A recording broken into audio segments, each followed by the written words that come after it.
इसके साथ भजन संहिता 90 का 3 पढ़िएगा। Psalm 90 verse 3, Psalm 90 verse 3, भजन संहिता 90 का 3। हे मनुष्यों को लौटाकर चूर करता है, मनुष्यों को लौटाकर चूर करता है, और कहता है हे आदमियों लौट आओ। हाँ, हे आदमियों लौट आओ। Return children of man. सर्वशक्तिमान परमेश्वर जब आज्ञा देगा, मरे हुए सब क्या होंगे? जिंदा होकर उनके सामने प्रकट हो जाए।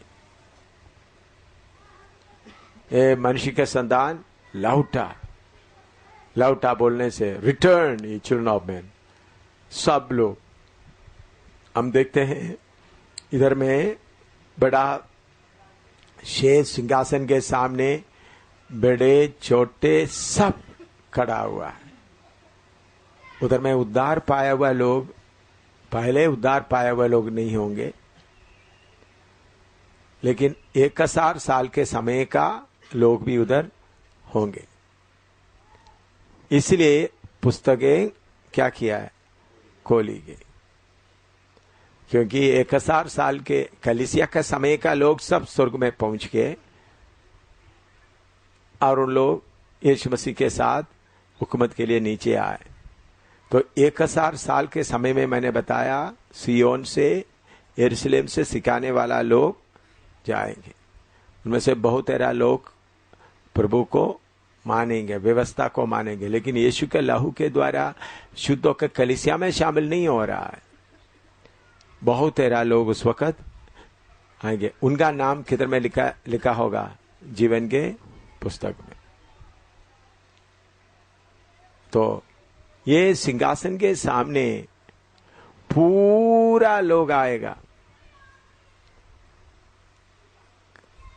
जो इस संसार में आकर प्राण दे दिया, जिसका पाप माफ नहीं किया गया, सब किधर आएंगे?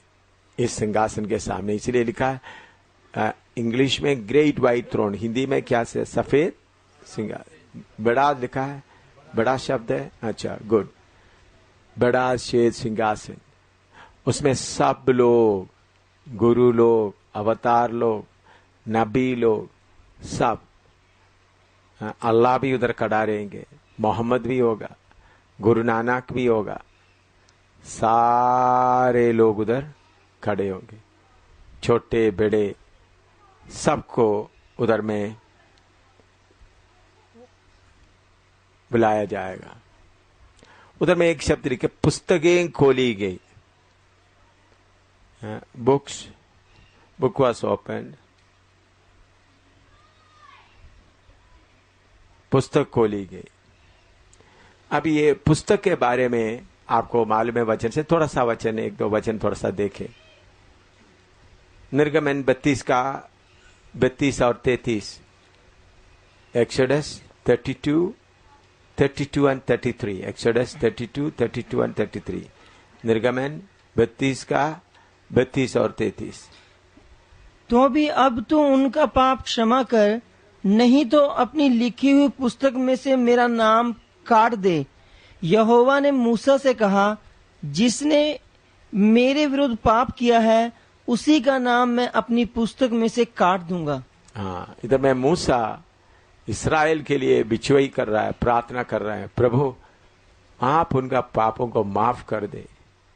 अगर आप उनका पापों को माफ नहीं करते तो मेरा नाम आपके पुस्तक से मिटा दे। तब प्रभु क्या बोलता है?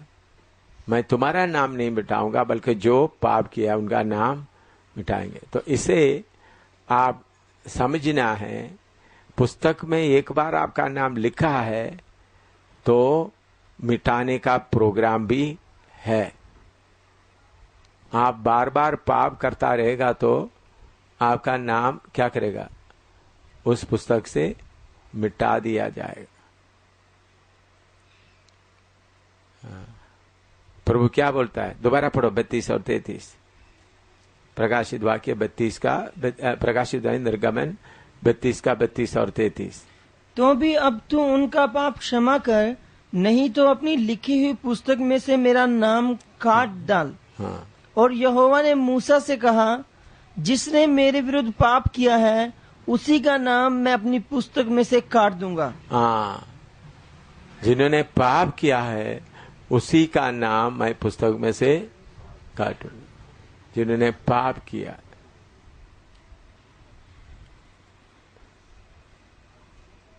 तो ये याद रखना, लिखना सिर्फ नहीं, काटने का प्रोग्राम भी होता है। ये नहीं एक बार लिख दिया तो मेरे पाप, अभी मैं स्वर्ग का टिकट मिल गया। इसलिए बोलता है, डरते और कांपते हुए अपना उद्धार का कार्य को क्या करता रहो, पूरा करते रहो। जीवन के पुस्तक में से दानिएल 12 का 1 पढ़िएगा।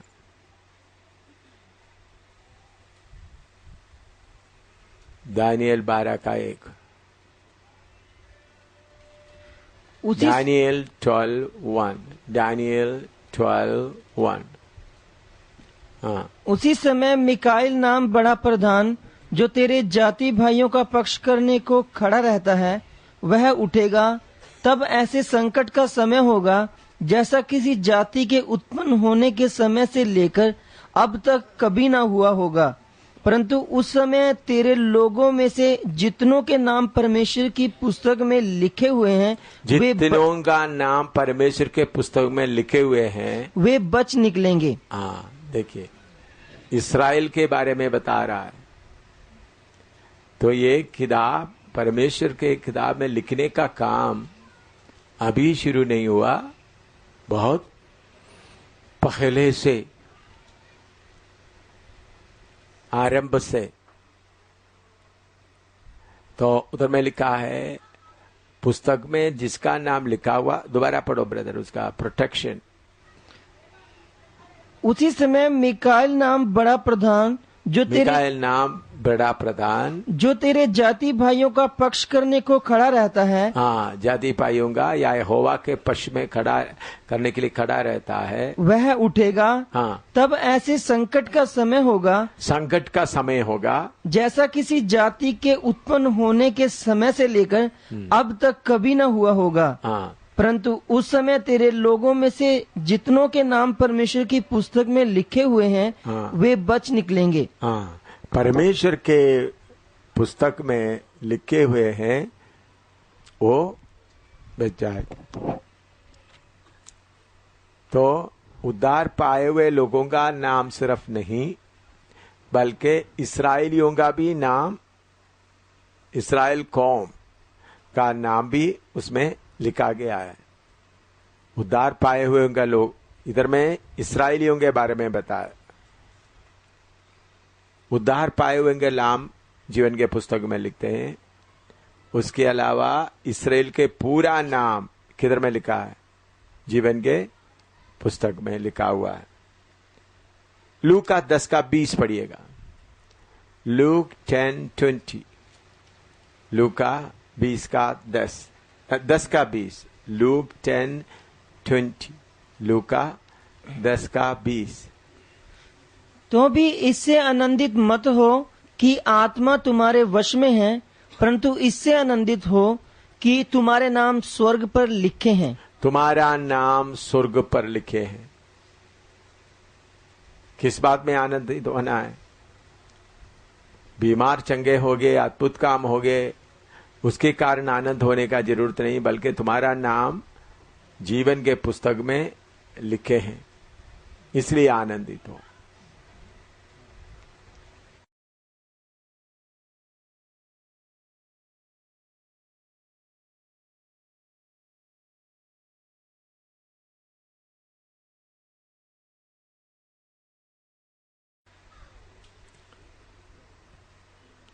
प्रकाशित वाक्य 3 का 5। प्रकाशित वाक्य 3 का 5। Revelation chapter 3 verse 5। जो जय पाए उसे इसी प्रकार श्वेत वस्त्र पहनाया जाएगा, और मैं उसका नाम जीवन की पुस्तक में से किसी रीति से ना काटूंगा। हाँ, जीवन की पुस्तक से जय पाए, जीवन की पुस्तक से ना काटूंगा। अगर जय नहीं पाया तो पुस्तक में से काटने का एक खतरा है। लेकिन दोबारा पढ़ो। जो जय पाए उसे इसी प्रकार श्वेत वस्त्र पहनाया जाएगा, श्वेत वस्त्र पहनाया जाएगा, और मैं उसका नाम जीवन की पुस्तक में से किसी रीति से ना काटूंगा। हाँ, तो जय नहीं पाया तो क्या हो सकता है, हैं? काट जा सकता है। जो जय पाएगा उनका नाम किसी रीति से जीवन के पुस्तक से काटा न जाएगा।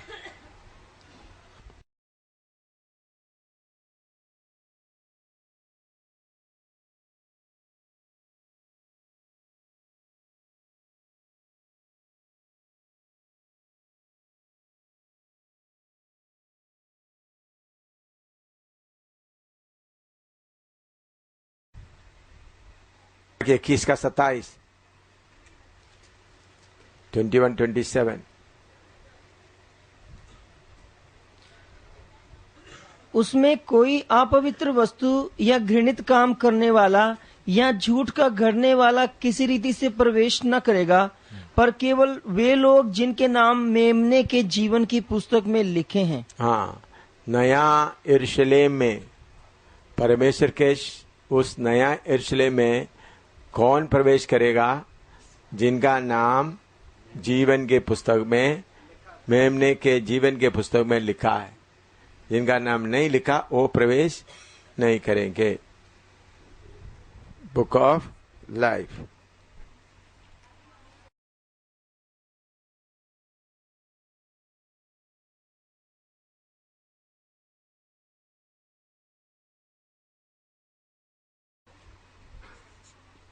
दूसरा, बुक ऑफ रिमेम्बरेंस।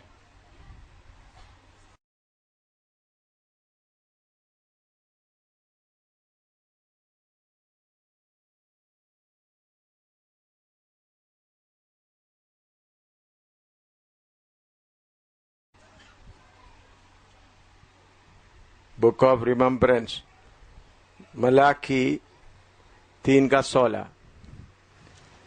मलाकी 3:16। तब यहोवा का भय मानने वालों ने आपस में बातें की, और यहोवा ध्यान धरकर उनकी सुनता था। और जो यहोवा का भय मानते और उसके नाम का सम्मान करते थे, उनके स्मरण के निमित्त उसके सामने एक पुस्तक लिखी जाती थी। स्मरण का पुस्तक क्या है? स्मरण का पुत्र पंजाबी में क्या है? यादगिरी, यादगिरी। हाँ, स्मरण का पुस्तक, बुक ऑफ रिमेम्बरेंस।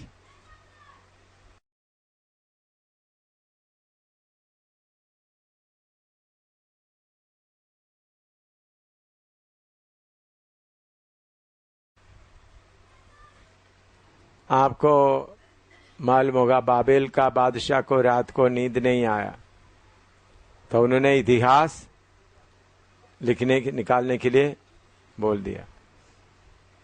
राजा कहता, उसमें एक आदमी का नाम लिखा था। तो राजा ने पूछा, क्या इन्होंने ये काम किया, इनके लिए कोई आदर दिया है? हैं? मुर्देकाई, नहीं, कोई नहीं किया। तो बोलता, मुर्देकाई को मार डालने के लिए कौन सा प्लान बना के रखा हुआ है? हामान। हाँ, हामान मुर्देकाई को मार डालने के लिए लकड़ी का सब तैयार करके रखा हुआ है। लेकिन परमेश्वर राजा का नींद को हटाया, तो उनको नींद आने के लिए उन्होंने क्या कर दिया? इतिहास लेकर पढ़ना शुरू किया। इतिहास पढ़ते समय में एक घटना, मुर्देकाई किया हुआ एक बड़ा घटना, देश के लिए मदद के लिए किया हुआ सामने आया। तो राजा पूछा, देश के लिए इतना बड़ा काम किया है, क्या इनके लिए कुछ आदर दिया है? तो उन्होंने बोला कोई आदर नहीं दिया, कल उनको फांसी डालने का पूरा इंतजाम कर रखा है। तो फिर उसी के ऊपर किसको डाला गया? हामान। तो जैसा राजा लोग यादगारी का पुस्तक लिखता है, इसी मुताबिक स्वर्ग का परमेश्वर भी लिखता है। कौन सा यादगारी का लिखते होंगे? बोलो। हैं? यादगारी का। आप प्रभु के लिए इस धरती में रहते समय में जितना दुख सहा, कष्ट सहा, या प्रभु के लिए कुछ किया है, वो लिखने योग्य सब क्या किया जाता है? लिखते जाता है। इधर में लिखा है यहोवा परमेश्वर, प्रभु के दास लोग बात किया, कौन सुना? यहोवा सुना। इसके पहले भी यहोवा कुछ सुना था, किसी ने बात किया, आपको याद है? हैं? हाँ, मरियम। और हाँ, तो बुरी बात भी परमेश्वर सुनता है।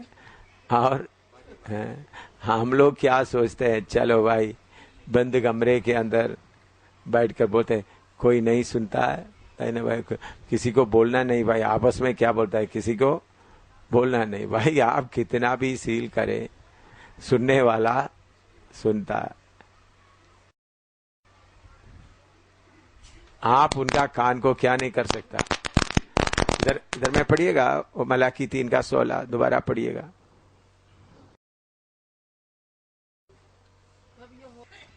तब यहोवा का भय मानने वालों ने आपस में बातें की। यहोवा का भय मानने वालों ने आपस में बातें की। हाँ, और यहोवा ध्यान धरकर उनकी सुनता था। हाँ, देखिए, आप लोग प्रभु का भय मानने वाला आपस में बात करता है तो वो भी उन्होंने सुनता है। तो आप सोचेंगे सर्वशक्तिमान परमेश्वर कितने लोगों का सुनना पड़ेगा, बारी बारी में सुना। देखिए, वो सर्वशक्तिमान परमेश्वर है, पृथ्वी में रहने वाला सब एकदम एक साथ बोलेगा तो भी वो सुनता है। हम देखते हैं परमेश्वर का आंख सारे पृथ्वी में घूमता रहता है। इसका मतलब हर जगह में उनका आंख पहुंचते हैं, हर जगह में उनका कान पहुंचते हैं। आप जो बोलता है वो सुनता है। लेकिन ज्यादातर आपका मुंह से कौन सा शब्द निकलता है, वो अपने आप जांच कर देख ले, आपका मुंह से कौन सा शब्द निकलता है। आपके मुंह से निकलने वाला हर शब्द को परमेश्वर क्या करता है? सुनता है। याद रखना। कुछ लोगों को अपना बातचीत बोलने में कोई कंट्रोल नहीं, जो दिल में आया बोल दिया।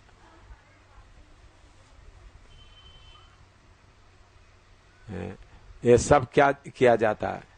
परमेश्वर सुनते जा। बुरा बोलता है,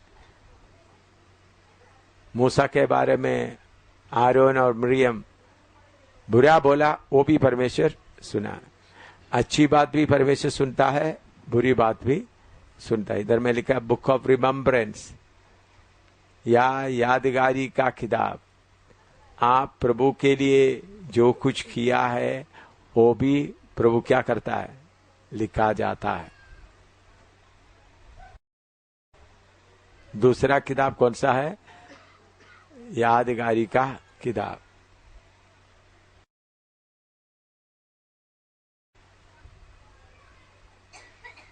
तीसरा किताब कौन सा हो सकता है? तीसरा किताब कौन सा हो सकता है? हैं?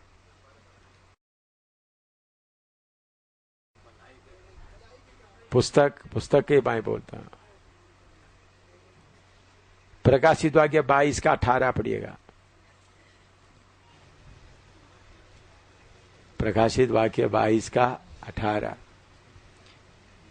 मैं हर एक को जो इस पुस्तक की भविष्यवाणी की बातें सुनता है गवाही देता हूँ कि यदि कोई मनुष्य इन बातों में कुछ बढ़ाए तो परमेश्वर उन विपत्तियों को जो इस पुस्तक में लिखी हैं उन पर बढ़ाएगा। और यदि कोई इस पुस्तक की भविष्यवाणी की बातों में से कुछ निकाल डाले तो परमेश्वर उस जीवन के पेड़ और पवित्र नगर में से जिसकी चर्चा इस पुस्तक में है उसका भाग निकाल देगा। तीसरा पुस्तक है हमारा धर्मशास्त्र, पवित्र बाइबल। इसमें लिखे हुए बातों को खटा भी नहीं जाना है और बढ़ाना भी नहीं, और इसमें लिखे हुए वचन के अनुसार न्याय होगा। तो जीवन का पुस्तक है, यादगारी का पुस्तक है और परमेश्वर का वचन का पुस्तक भी है। यह है कानून, न्याय का कार्य। न्याय के लिए खड़ा होते समय में आप सबको मालूम है परमेश्वर अपना गवाहों को बुलाता है। मैंने बहुत जगह में प्रचार किया है, आप लोगों को सबको मालूम है, गवाहों को बुलाता है। पहला गवाह Ayub 20:27, job 20:27, God calls his witnesses. हमारे खिलाफ का पाप का, हमारे खिलाफ हम अदालत में खड़ा होता है तो एक के खिलाफ अपना गवाहों को बुलाता है।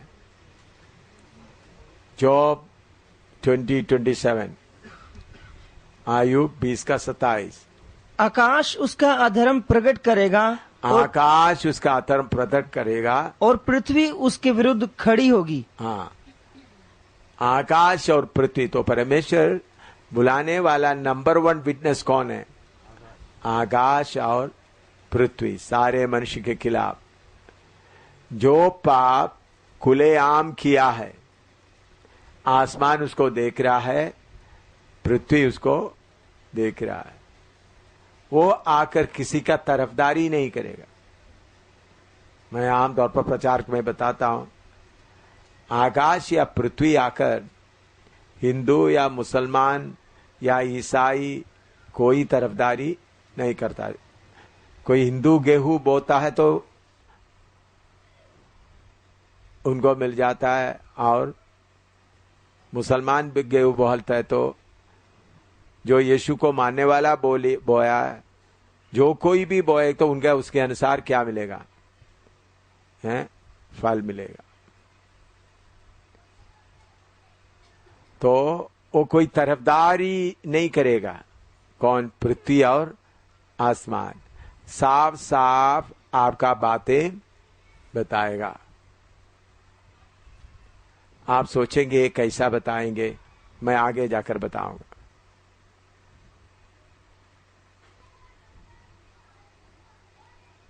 पृथ्वी कहीं मुंह खोलकर बोला हुआ बात आपको याद है? किधर है? हाँ, खोलकर पढ़ो। पृथ्वी मुंह खोलकर बोला हुआ बात है। उत्पत्ति 4:11। उत्पत्ति 4:11। इसलिए अब भूमि जिसने तेरे भाई का लहू तेरे हाथ से पीने के लिए अपना मुंह खोला है, उसकी ओर से तू शापित है। सॉरी, 10 और 11 है 10 भी पढ़िएगा। उसने कहा, तूने क्या किया है? तेरे भाई का लहू भूमि में से मेरी ओर चिल्लाकर मेरी दुहाई दे रहा है। हाँ, भूमि की ओर से तुम्हारा लहू क्या कर रहा है? चिल्ला रहा है, गवाही दे रहा है। हाँ, और बोलो, और नीचे 11 भी। इसलिए अब भूमि जिसने तेरे भाई का लहू तेरे हाथ से पीने के लिए अपना मुंह खोला है, उसकी ओर से तू शापित है। हाँ, तो पृथ्वी गवाही दे रहा है। कईन ने आबेल को मार डाला, उसका खून छिला रहा है पृथ्वी से। उसके साथ साथ हबक्कुक 2:11। हबक्कुक 2:11। हबक्कुक चैप्टर 2:11। हबक्कुक 2:11।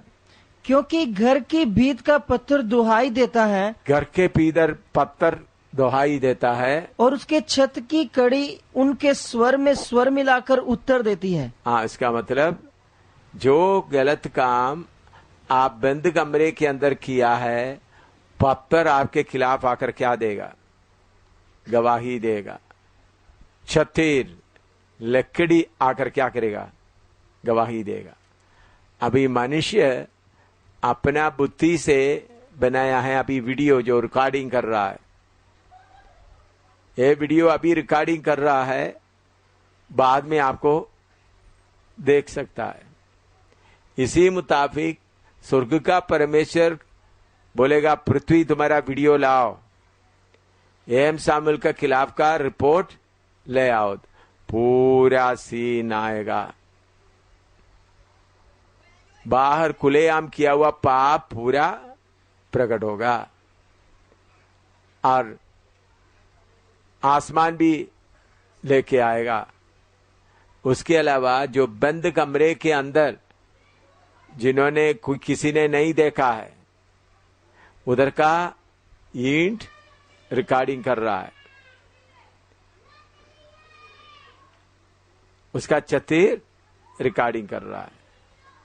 तो हमारे सारे बात परमेश्वर के सामने है पूरा।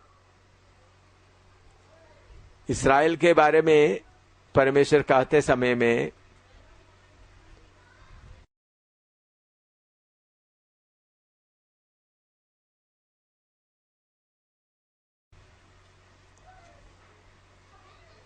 यसेकेल 11 का 5 पढ़िएगा।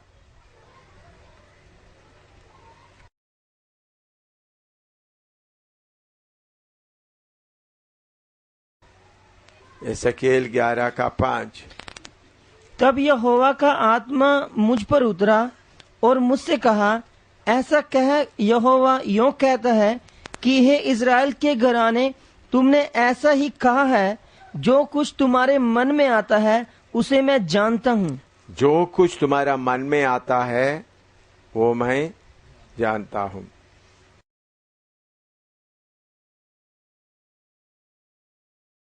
क्योंकि उनका पूरा चाल चलन मेरी आंखों के सामने प्रकट है। उनका पूरा चाल चलन मेरे आंखों के सामने प्रकट है। वह मेरी दृष्टि से छिपा नहीं है। हाँ, न उनका अधर्म मेरी आंखों से गुप्त है। हाँ, उनका सारे चाल चलन क्या है?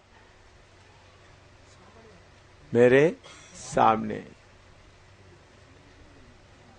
तुम्हारा सारे चाल चलन मेरे सामने हैं, और जो तुम्हारा मन में आता है वो भी मैं जानता। तो दोनों वचन आप नोट करके रख लीजिएगा। परमेश्वर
गिनती 32 का 23 भी पढ़िएगा।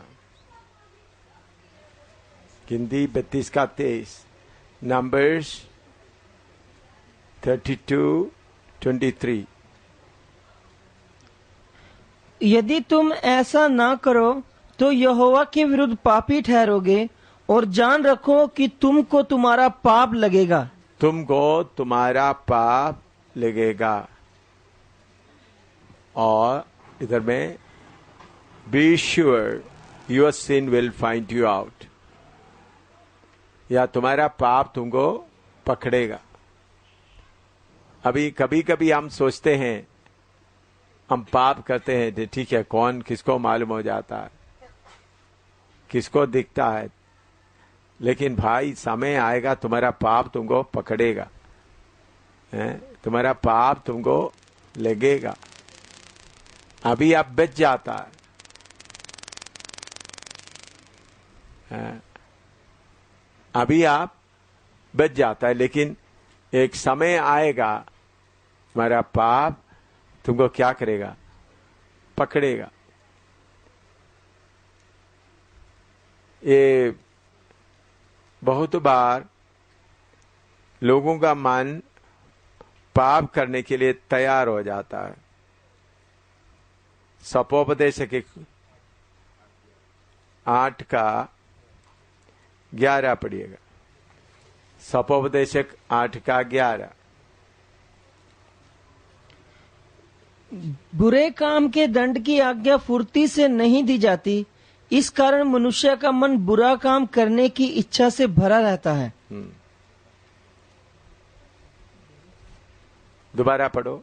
बुरे काम के दंड की आज्ञा फुर्ती से नहीं दी जाती। अब ये बहुत तेरा विश्वासी लोग, सेवक लोग इस बात के ऊपर ध्यान नहीं देते। एक बार आपने कुछ झूठा बात बोल दिया, सजा नहीं मिला तो फिर भी क्या हो गया, फिर प्रभु आपको क्यों सजा नहीं देता है? बार बार उन्होंने आपको मौका देता है, लेकिन आप इस बात को देकर बार बार पाप करने में लग जाता है। ये बात आप लोग अच्छी तरह मन में रखना है। प्रभु आपका पाप को देख लिया है, सजा देने के लिए वो तैयार है, लेकिन प्रभु एकदम आपको सजा नहीं देता, क्योंकि सजा देने से आप खत्म हो जाएंगे। तो प्रभु बार बार मौका देता है, लेकिन बार बार मौका देने से सजा नहीं, फुर्ती से नहीं होता, इसलिए पाप करेंगे। एक झूठ बोल दिया, फिर ठीक है दूसरा भी बोल देता है, अपना मनमर्जी से कुछ कर दिया, फिर दोबारा करना शुरू होता है। तो लेकिन याद रखना, ये सब रिकॉर्ड होते जा रहा है।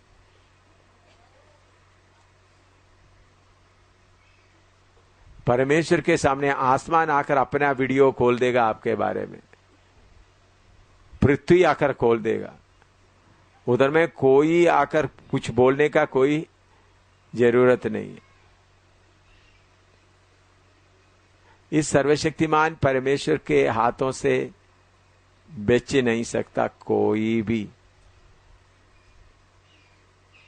फुर्ती से आप, प्रभु ने आपका सजा, पाप का सजा एकदम नहीं दिया तो चलो भाई पाप करते रहेंगे।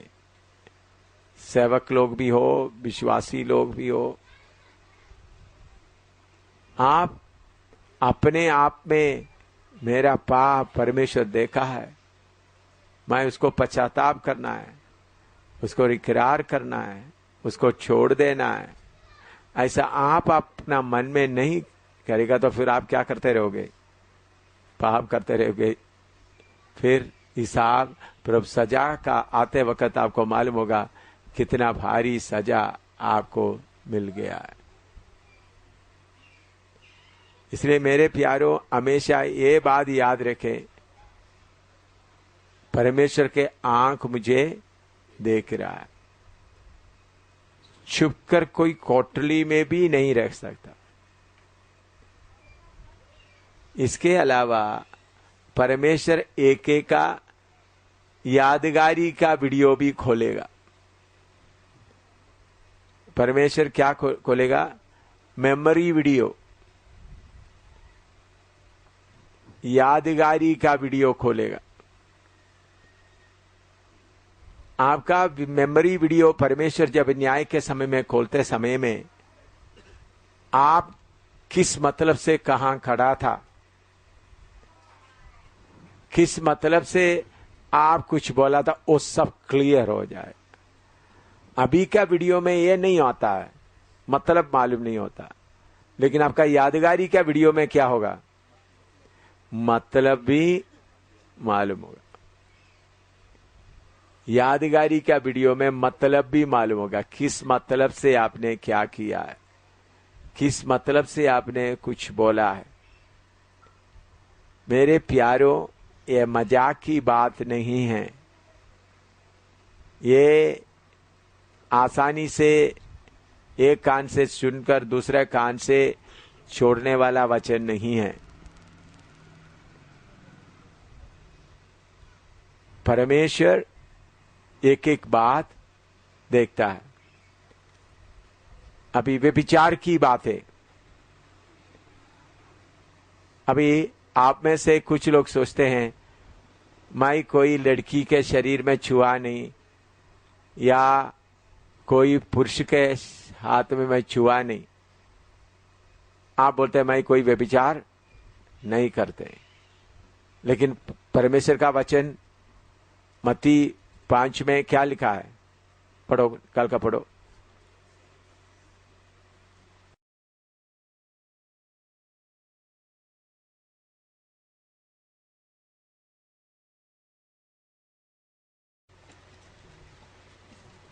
पांच का 28 पढ़िएगा। मत्ती 5 का 28। मैं उदाहरण के तौर पर आपको बताता हूं, एक बात निकलता। हाँ, परंतु मैं तुमसे यह कहता हूँ कि जो कोई किसी स्त्री पर कुदृष्टि डाले वह अपने मन में उससे व्यभिचार कर चुका। हाँ, मन में व्यभिचार कर चुका है। ये स्त्री के जगह में पुरुष भी हो सकता है। इधर क्लास में बैठकर आप व्यभिचार कर सकता है। अभी क्लास में बैठकर बहनों की ओर देखते रहता है, ठीक है। आप लिखते लिखते पहले बहन का चेहरा देख दिया या और कोई शरीर का अंग देख लिया। इधर में क्लास चल रहा है, प्रचार चल रहा है, लेकिन आपका क्या चल रहा है? व्यभिचार चल रहा है। आपका व्यभिचार चल रहा है। देखने में तो उस वक्त आपके मन के अंदर का विचार, तो कोई एक आदमी व्यभिचार किया करके मालूम करने के लिए कोई कमरे के अंदर जाकर कुंडी डालकर बैठकर गंदा काम कर रहा है करके सबूत के लिए ढूंढने का जरूरत नहीं। नया नियम के लिए, वो पुराना नियम का था। नया नियम, उद्धार पाए हुए लोगों को तुम व्यभिचार करता है करके उनको सीधा पूछना। दुनिया की लोगों का रिपोर्ट के अनुसार व्यभिचार का न्याय नहीं कर सकता। लोग जो बात उनको जो बात देखता है वही बताता है उनको कान में, लेकिन हृदय का विचार किसको मालूम है? सिर्फ परमेश्वर को। व्यभिचार करता है करके उस व्यक्ति को और परमेश्वर को ही सिर्फ मालूम है, उस व्यक्ति और पवित्र आत्मा। बाकी कोई भी व्यभिचार करता है करके नया नियम के अनुसार का न्याय नहीं कर सकता।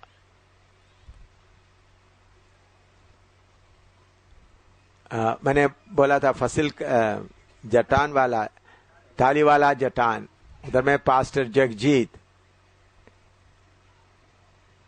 उनके कलीसिया में एक बेटी उनके चर्च के पास ही था, नजदीक में था। वो लड़की स्कूल में पढ़ती थी और पास्टर को कभी कभी पास्टर का पाँव दबाने आते थे। पास्टर को थोड़ा सा उम्र, उनके शरीर में तकलीफ होता था, उनका हर्निया का बीमारी भी था।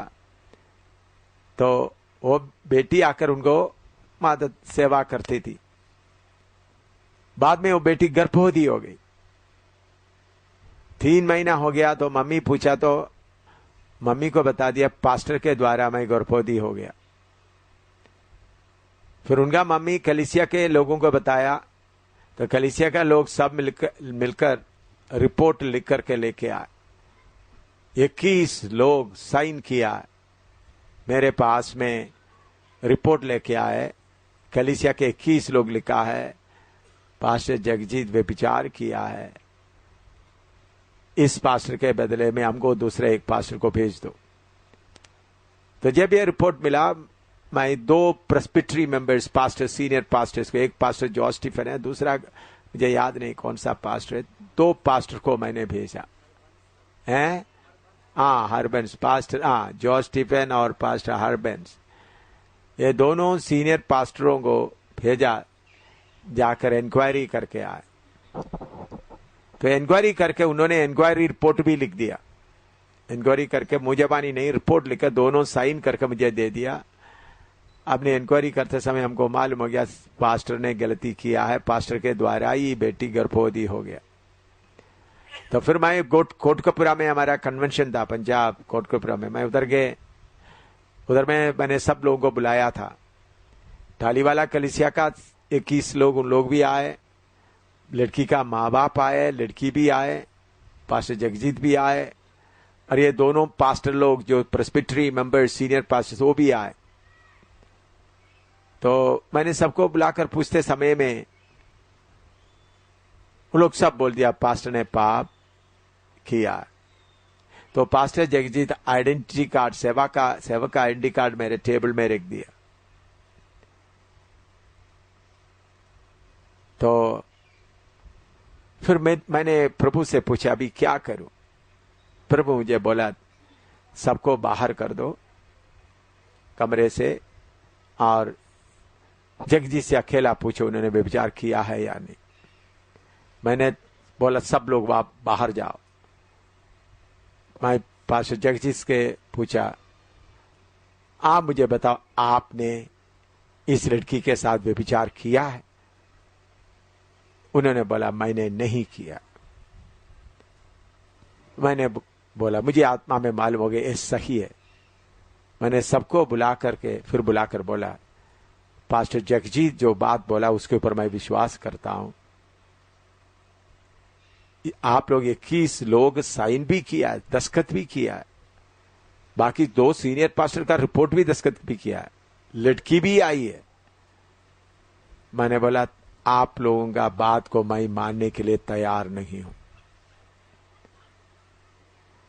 तो उन लोग उस वक्त बोला ये पास्टर अंधा है, ये भी एक गंदा काम करता है, इसलिए इतने सबूत देने के बाद भी उसका बात नहीं माना। कौन सा रिपोर्ट मुझे मिला? बात बुड़बुड़ाते हुए लोग बोलने लगा ये पास्टर भी गंदा है, इन्होंने भी ऐसा ये पाप करता है, इसलिए जगजीत को, इन्होंने पाप करने के कारण जगजीत को क्या नहीं कर सकता, पाप ही करके ठहरा नहीं सकता। लेकिन 3 महीने के बाद, 2.5 महीने के बाद मालूम हो गया वो लड़की खेतों में काम करते समय एक सरदार लड़के के साथ प्यार चलता था, उसके जगह में सरदार लड़के के द्वारा एक गर्भवती हो गया। लड़का भी माना मैं बीच बीच में इनके साथ व्यभिचार गंदा काम करता था। अचानक गर्भवती हो गया। वो लड़का इनको सफाई करने के लिए कोशिश किया लेकिन सफाई भी नहीं होगा। तो लेकिन इल्जाम किसके ऊपर आया था? पास्टर जगजीत के ऊपर। अगर मैं उस वक्त सही तरह की फासला नहीं किया तो पास्टर जगजीत क्या करना था? सेवा छोड़कर चले जाना था। मैं क्यों ये बात बताया है? व्यभिचार का बात बाहर की निशान देकर नहीं, एक व्यक्ति को सीधा पूछना है क्या तुम व्यभिचार किया है? शैतान 2 काम करता है, लोगों को व्यभिचार कराता है फिर बहुत इज्जत के साथ उनको रख देता है। व्यभिचार कराता है, शैतान को मालूम है इन्होंने व्यभिचार किया है, पवित्र स्थान में प्रवेश नहीं कर सकता। जिन्होंने व्यभिचार नहीं करता उनके ऊपर लैट्रिन का बाल्टी लेकर पूरा डाल देता है ताकि सारे लोग बोले ये व्यभिचारी है। भाई शैतान कितना भी इल्जाम लगाया तो भी, आपके ऊपर कितना लैट्रिन का बाल्टी फेंकता तो भी, प्रभु के उपस्थिति में जाने के लिए आपको कोई रोक नहीं सकता। लेकिन आपको सब लोग पवित्र है, पवित्र बोलने से आपको प्रभु की उपस्थिति में जा नहीं सकता। ओ ये पास्टर बहुत पवित्र है, लड़कियों को देखता भी नहीं है, लड़कियों के हाथ से पानी भी नहीं पीता, कितना पवित्र है। हालेलुया। मुझे रायपुर का एक पास्टर के बारे में मालूम है, उन्होंने कोई बहन उनका कमरे में आ गया तो कमरे से निकलने के बाद एकदम बाल्टी में पानी डाल करके दोबारा धुला देता है। असली में करते थे। कोई बहन लोग अचानक उनके कमरे में गया तो क्या करता है, ताकि लोगों को मालूम हो जाए देखो बहन लोग। और उन्होंने कोई बहनों से क्या नहीं करता था, पानी भी नहीं पीता था। कोई उनको दबाना है या करना, सिर्फ कौन जाना है, आदमी लोग। मैंने भी सोचा था ऐसा है, लेकिन बाद में वो पास्टर होमोसेक्सुअल निकला। मेरे पास में 3-4 रिपोर्ट आ गया। फिर मुझे उस पास्टर के ऊपर कुछ बड़ा पूरा अधिकार नहीं, कुछ उम्र वाला आदमी था, मेरे से भी उम्र था। होमोसेक्सुअल का मतलब मुझे मालूम आदमी लोगों को इस्तेमाल करने वाला था, लड़की लोगों को नहीं, बल्कि क्या करता था, आदमी लोग।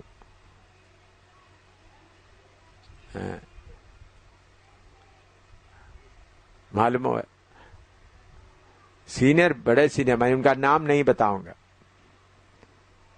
तो मैं आपको बताता हूं, दिखावटी पवित्रता ही हमको नहीं चाहिए। अभी मैं मेरा एक अनुभव बताता हूं, नेपाल का अनुभव।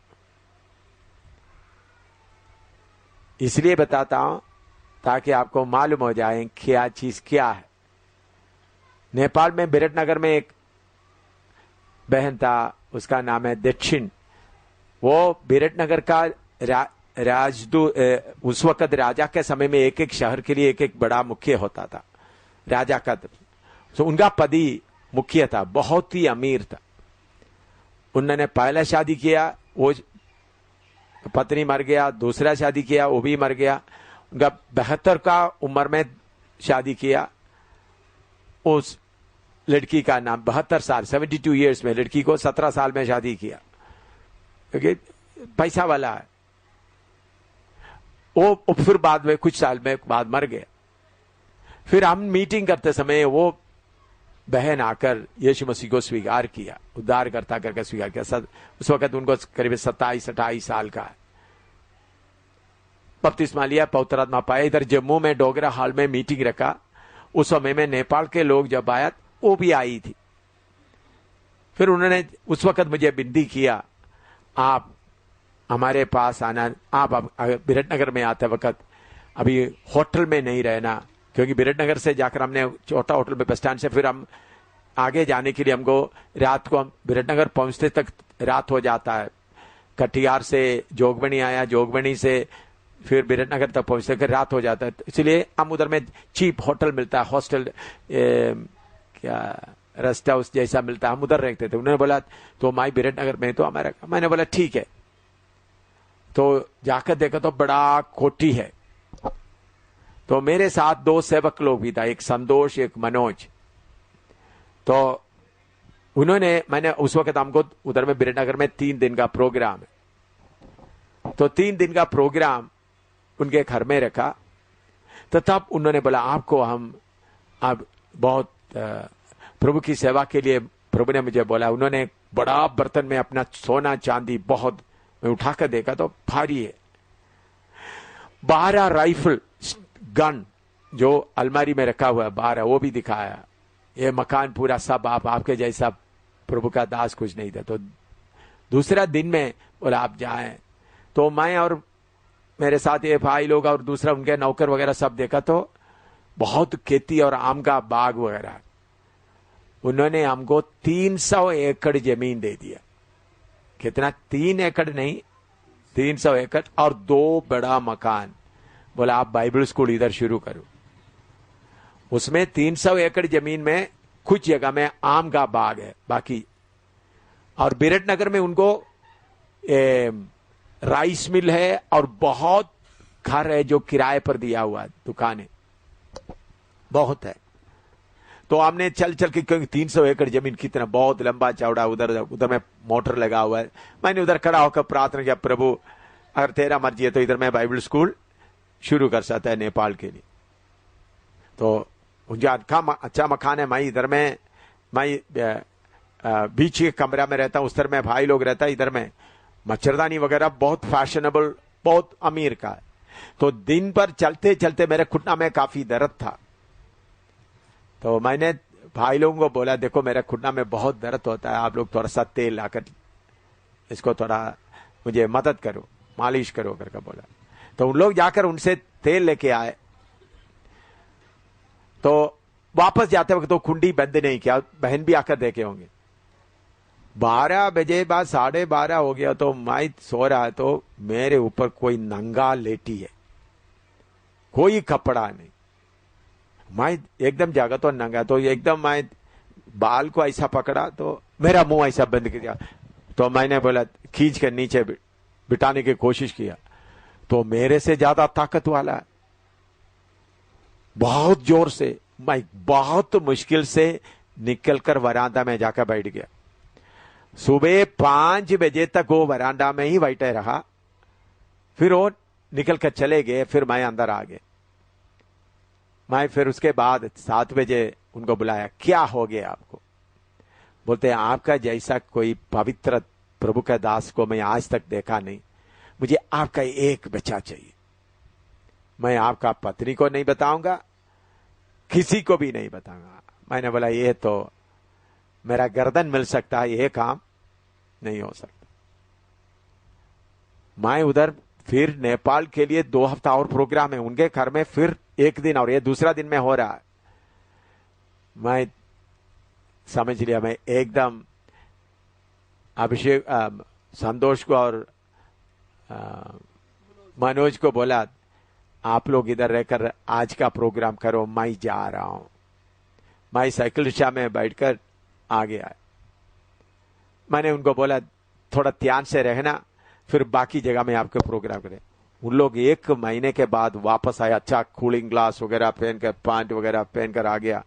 बच्ची नगर वही वर्मा का मकान में आया। फिर बिचारी, तुम उस रात उस औरत को इतना परेशान करके फिर भागे आना है? मैंने बोला, भाई लोग पानी पिया है, गंदा आदमी, तुम्हारा पानी भी नहीं पीऊंगा। फिर उधर से सीधा शौकत पीटर के घर में आ गया। शौकत पीटर का देखो, एम शामिल जैसा व्यभिचार कोई नहीं, हमने नेपाल से उनको भगाया है। उनको नाश्ता भी खाने का हिम्मत नहीं था, जल्दी साइकिल रिक्शा में बैठकर वो क्या हो गया, भाग कर आ गया। उनको ऐसा गंदा आदमी है ये उनके पास। तो पास से शौकत पीटर को सबूत भी मिल गया, प्रचार भी शुरू कर दिया। एम शामिल को किधर से भगाया? नेपाल से भगाया। 3 महीने के बाद मालूम हो गया वो बहन जी गर्भवती हो गए मनोज के द्वारा। फिर उनका भाई लोगों, उनका 2 पत्नी, इनका बेटे लोग को मालूम हो गया ये आसाम, मनोज आसाम का। उनको बोला, अभी तुम इंडिया का आदमी के साथ संबंध रखने के कारण हमारा बाप का कोई प्रॉपर्टी तुमको नहीं मिल सकता। बैंक में करीबन 14 लाख और कुछ पैसा था, वो लेकर भागे। लोग उनको मारने के लिए प्लान बनाया, तो 14 लाख रुपया कुछ था, लेकर भागे। अभी भी बागडोगरा में कहीं है।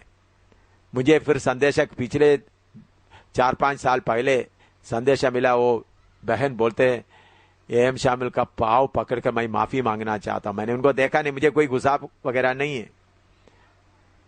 तो एम शामिल को कौन सा वस्त्र मिल गया व्यभिचारी का, वो मुझे बहुत अच्छा लगता है, ताकि मेरा घमंड कभी किसी तरह से भी कोई घमंड नहीं होता। क्योंकि मैं इस क्रिश्चियन कॉलोनी में आकर बताया शौकत पीटर के पास, शौकत पीटर भी आकर बोला, तुम्हारा जैसा देखो, तुम बड़ा पवित्र सफेद कपड़ा पहनकर इंग्लिश बोलकर चलता है, लेकिन तुम कितना बड़ा व्यभिचारी है, नेपाल में तुमको पकड़ा गया।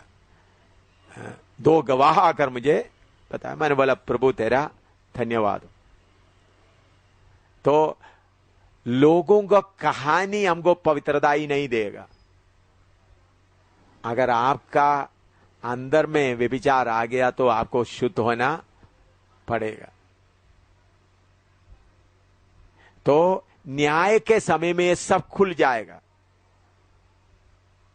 परमेश्वर के हमारा वीडियो लिया जा रहा है, एक है यादगारी का वीडियो, दूसरा है यादगारी का वीडियो चल रहा है, दूसरा आसमान जमीन कर रहा है, और कमरे के अंदर में कोई पाप किया तो उसके लिए कौन आ रहा है? पत्थर और लकड़ी। अभी मेरे पास कोई आएगा दुखी के साथ आएगा, कोई बहन हो, आप बुजुर्ग हो, नौजवान हो, अगर मुझे आत्मा प्रेरणा करते मैं इसको क्या करेगा, हाथ पकड़ के थोड़ी देर, अच्छा कोई बात नहीं। तो दूर से खिड़की से देखने वाला बोला हाँ पास्टर क्या कर रहा है? व्यभिचार कर रहा है। आप ऐसा बोल दिया तो मुझे कोई फर्क नहीं पड़ता। नहीं, आप अगर बोले ओ एम शामिल के जैसा इतना पवित्र कोई नहीं है, तो वो मुझे परमेश्वर के पास में लेकर नहीं जाता है। तो अंदर में पवित्रदाई पूरा क्या होना है? पवित्रदाई का कपड़ा पूरा रहना। अगर आपके अंदर में मनुष्य होने के कारण कोई गंदगी आता है तो उसको निकाल देना। लेकिन कुछ लोग लूस आदत का मतलब क्या है? आज तौबा करता है, फिर दोबारा, फिर तौबा करता है, फिर आता है। देखो आप ये लूस आदत रखने से भाई आप बहुत गंदगी फैलाता है। आपको देखकर बाकी लोगों को ठोकर हो जाता है। आप समझे ना मैं राजा हूं। मेरे साथ में कितने टीम के सिस्टर्स रहता है, मेरे अंदर में थाना हुआ है। इन सबको कुमारी के तौर पर रखकर प्रभु के सामने उपस्थित करने का जिम्मेवारी मेरे ऊपर है। अगर इनका कुमारीपन में थोड़ा सा भी छेड़ा तो मुझे हिसाब देना पड़ेगा।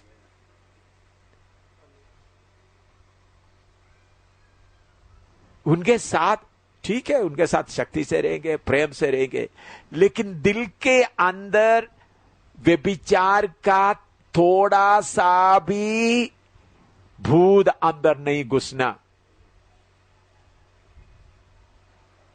प्यार और व्यभिचार दोनों दो है। व्यभिचार शरीर का फूक है। आप शरीर के फूक के कारण एक के ऊपर हाथ लगा रहा है। उनको दिल ठुटा हुआ है, उनको कैसा भी तसली देना है, आप उनके साथ में आप उनको गला लगा के रख रहा है। तो मैं आपको बोलता हमको दिखावटी पवित्रता कलीसिया के ऊपर है, वो पूरा उखाड़ कर फेंकना है। आपके अंदर से व्यभिचार का स्पिरिट एक बाहर का स्पिरिट है। एक प्रेम एक अंदर होता है, उस प्रेम आपके अंदर है। प्रेम में आप किसी को आपके गले लगा रहा है तो व्यभिचार का स्पिरिट अंदर है, तो शरीर का फूंक निकल आ जाएगा। अगर शरीर का फूंक निकले तो छोड़कर भागना है। आप शरीर का फूंक निकलता है तो क्या करना है? हैं? छोड़कर भागना है। इसलिए क्या व्यभिचार से क्या करो? भागो। उधर खड़ा मत रहो। मुझे अमेरिका में कितना हालत हो गया, इंडिया में कितना, पंजाब में हुआ, वो सारे अभी बताने का समय नहीं है, अब बताने का जरूरत भी नहीं है। मैं इधर मेरा पवित्रता का सर्टिफिकेट आपके सामने रखने के लिए नहीं बैठा। मुझे व्यभिचारी बुलाने से मुझे बहुत अच्छा लगता है। मुझे व्यभिचारी टोपी पहनकर बेचारी कपड़ा पहनते तो मुझे क्या आता है? ऐसा बोलने वाला मेरे अंदर का शारीरिकता को मारने के लिए मुझे क्या करता है? मदद करता है। तारीफ करेगा तो मुझे खतरा है। तारीफ करे तो एमसान में अपने आप ही सोचे कोई बड़ा प्रभु का दास है। सब लोग ये तो गंदा आदमी है, ये तो ये ये व्यभिचारी है, लड़कियों के साथ ही घूमता रहता है, लड़की लोग ही इधर रहता है। तो ऐसा बोलने से मुझे कैसा लगता है, मेरा शारीरिकता को उठने का कोई मौका नहीं रहता, उसमें मुझे तसली रहता है। तो मैं आपको बोलने का मतलब है, न्याय के समय में प्रभु के सामने खड़ा होते वक्त आपका विचार का वीडियो भी आता है, यादगारी का वीडियो। अभी किताबों के बारे में, न्याय के बारे में सीख रहा है। हमारा सारे चाल चलन को जानने वाला परमेश्वर, हमारा विचारों को जानने वाला परमेश्वर के सामने पवित्र रहना है। किस मतलब से किस बहन से बात कर रहा है, किस मतलब से किस भाई के साथ बात कर रहा है, वो बात भी सुनने वाला परमेश्वर के साथ में। पौलुस को उन लोग न्याय करने के लिए शुरू कर दिया। तो पौलुस बोलते, मेरा विवेक में मुझे कुछ भी मालूम नहीं होता, फिर भी मुझे आपका, मैं इसके लिए मैं पवित्र हूं करके नहीं बोलता। कुछ लोग बोलता है आपका पौलुस के अंदर पवित्र आत्मा ही बात कर रहा करके उनको सबूत भी चाहता था। दूसरा कोरिन्थी में लिखा है, वचन पूरा देखने का जरूरत नहीं। इसका मतलब प्रभु का दास पौलुस का जीवन कैसा था, शर्मिंदगी निंदा उठा के चलना था। मैं आपको बोलता हूं,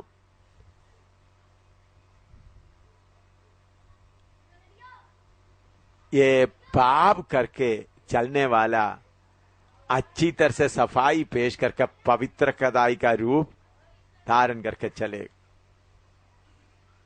जिन्होंने पाप के बारे में उनको चिंता नहीं, प्रभु के सामने भी तो लोग कुछ भी बोले मुझे क्या है। तो दुनिया की बातों के द्वारा हम प्रभु के सामने, दुनिया की प्रभु में आपके पास में स्वर्ग में जाते वक्त तुम्हारा कलीसिया का सर्टिफिकेट निकालो, तुम्हारा पत्नी का रिपोर्ट निकालो, तुम्हारा कलीसिया सब मिलकर आपके बारे में क्या बताओ, वो कुछ नहीं भाई, तुम्हारा वीडियो खुद ही खुल जाएगा। उस परमेश्वर के सामने पवित्र रहना है। विचार में व्यभिचार नहीं आना, वो है जयवंत जीवन। विचार में, अगर विचार में व्यभिचार आते तो अपने आप को क्या करो, शुद्ध करो प्रभु। विचार में शरीर का फूक नहीं आना। छूने से देखने से तो अलग बात है, विचार में तो नया नियम में पवित्रता कहां से आता है, कहां से आना है, विचार में। प्रभु यीशु ने बोला तुम देखे। तो इसलिए मेरे प्यारो, लूज कैरेक्टर कोई ना बनाए। आप राजा है, आपका सिंहासन का आप थोड़ा ध्यान रखो। निंदा कितना भी करें, देखिए भाई ये सिंहासन है, लोग मुझे बोले एम शमल इतना बेविचार है, इतना औरतों के साथ, लड़कियों के साथ घूमता है, तो भी प्रभु के सामने सिंहासन में जाकर बैठने के लिए मुझे कोई शर्म नहीं आएगा, कोई डर नहीं आएगा। लेकिन मेरे अंदर में विचार में आया तो सब लोग सर्टिफिकेट देगा तो भी मुझे पवित्र कमरे में प्रवेश करने के लिए हिम्मत नहीं रहेगा। शैतान के साथ लड़ने के लिए हिम्मत नहीं रहेगा। आप पाप करते हुए शैतान से थोड़ा लड़ने के लिए जाकर मुझे दिखाए हैं भाई। आप पाप में जीवन बिताते हुए शैतान की शक्ति से थोड़ा लड़कर दिखाए हैं, लड़कर दिखाए अकेला। ये नहीं 3-4 लोग पकड़ा हुआ उस वक्त आप यीशु की लाऊ की जैसे जाकर तू नहीं, अकेला शैतान का शक्ति है। अकेला थोड़ा जाकर दिखा दे, सामना करके दिखाए। अगर आपके अंदर एक बाल मानिंद भी पाप होगा तो शैतान के शक्ति को देखने को भी हिम्मत नहीं होगा। शैतान का शक्ति है। मैं ये भूत के बारे में नहीं बोल रहा हूं, ये भूत छोटा था। अभी पिछले दिनों में हम जो लड़ रहे थे, कितने बड़े, ये शेड के भी कितने बड़े खाने वाला शक्तियों से। इसका मतलब एम शामिल पवित्र है करके नहीं, लेकिन मेरा विवेक क्या नहीं कहता, मुझे दोषी नहीं था। तो क्रिश्चियन कॉलोनी सब बोलकर बोले एम शामिल के जैसा कोई पापी कोई नहीं है। शैतान मुझे रिपोर्ट देगा, अच्छा रिपोर्ट। मुझे दुनिया का शैतान कौन सा रिपोर्ट देगा? मैंने उनसे जाकर मार खा के